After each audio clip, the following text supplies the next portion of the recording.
Hi everybody, it's Tristan here with BMW Bakersfield. Today I'm bringing you a video on the BMW iX. I know I recently did a video on this car that was more of just a general walk around, but today's video is more of the practicality of driving an electric car.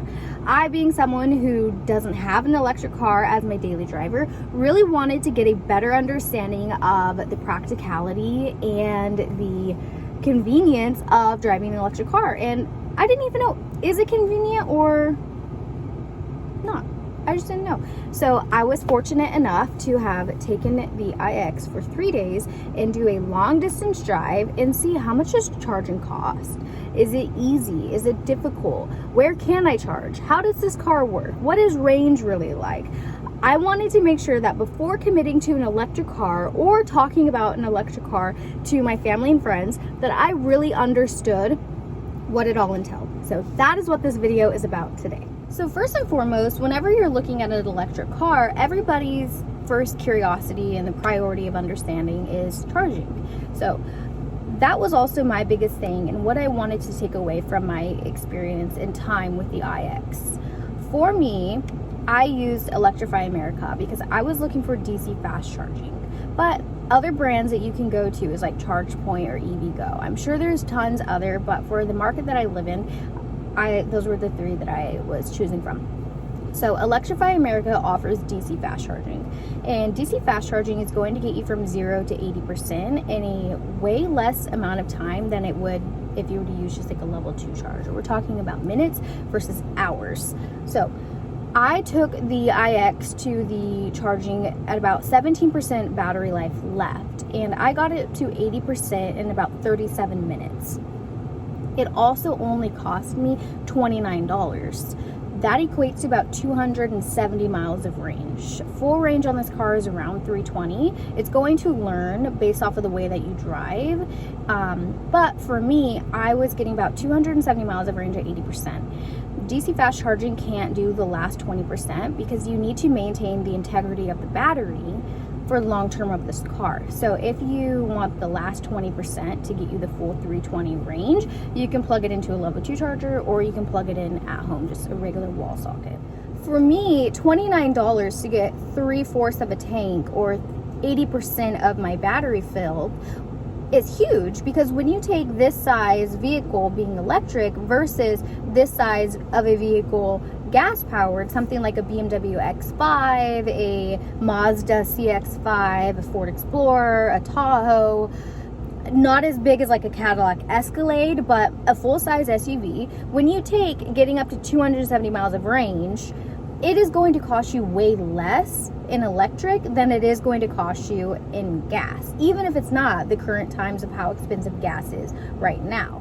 Another big question of range is what all is being affected by the range. So you're talking weather, you're talking about power output, you're talking about the climate that you're using in the car, and obviously the distance between where you are and where you're going.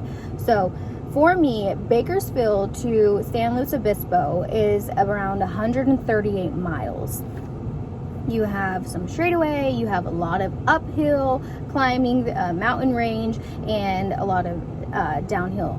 So 138 miles, whenever I'm starting a trip at 270, I still got to San Luis Obispo with about 107 miles left.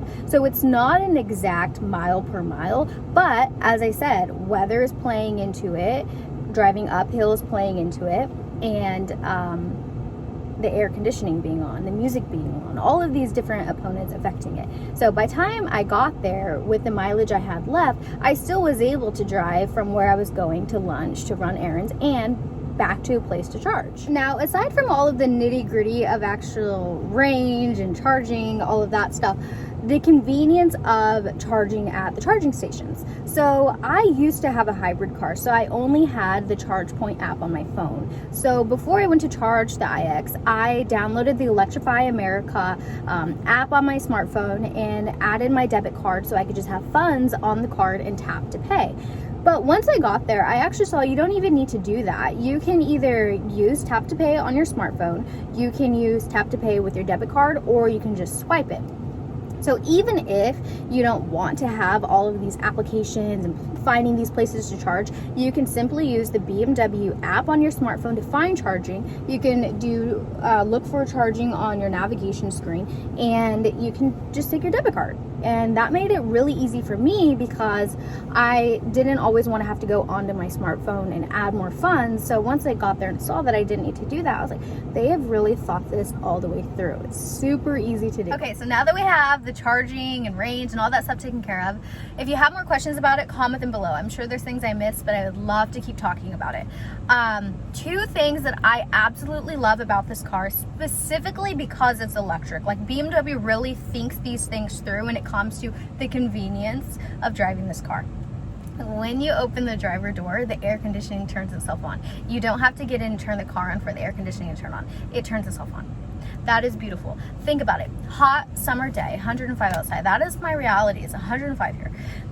I put my purse in the car, I put my drink in the cup holder, I get my seatbelt on. I'm like, I'm gonna start the car. It doesn't even matter because the air conditioning is already on. You don't need everything else on. You have the air on. You are comfortable getting in the car. It's not just like, oh my gosh, I'm dreading getting in. Like, nope, the air's already on. It's good, and it's cold. It's not just air, it's cold air. Love that. Other thing that I really like is the navigation. So one thing to note, whenever you're driving a electric or hybrid car, using navigation is vital to your range. The car needs to know where it's going to maximize the range that you have. If it knows where it's going geographically, it's able to adapt to that driving situation, uphill, downhill, straightaways, etc.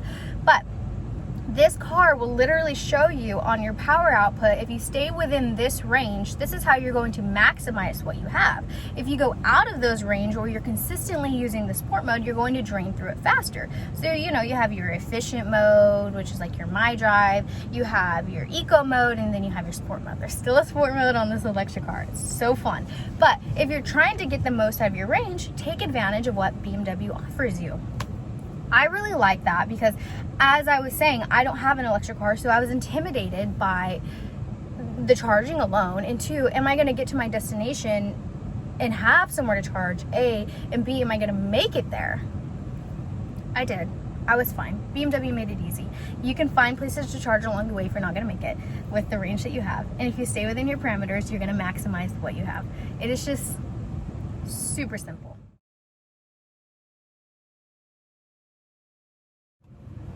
One thing that is very controversial amongst EV drivers is that one pedal drive feeling, where you press on the accelerator and you accelerate and then you let off, and it naturally slows you down pretty quickly. So it's making the accelerator work both as accelerating and as braking. What's cool is you can actually switch back and forth between the D mode, which is going to drive more like a standard vehicle that we're used to, whereas B is going to do the one pedal drive. There's no right or wrong way, it's all a matter of personal preference. And the cool thing about it is you can switch it at any point in your drive. So you may find that you like B mode better when you're long distance driving, whereas D you like better when you're in town. There's no right or wrong, but the option is there to switch it. As I had mentioned earlier, it's really easy to find charging just from the BMW alone. So if you don't have your smartphone to search for charging, you can just do it from within the car. You just go into your navigation and you will search for it under a destination input. BMW already has a loaded tab right here of all of the charging that is in your area. So you just select charging stations, and you're going to find level 2 and level 3 charging on here. So DC is a level 3 charger, and so is Electrify America. You just select it, and this will give you navigation to your charging. And that will be all for today's video. I want to say thank you for watching, and I apologize that it is a lot longer than what we're used to. So if you stuck through, you're the best. If there's any other questions or curiosities that you have that I didn't touch base on today, feel free to leave them in the comments below, and I would love to read through and answer anything that I can.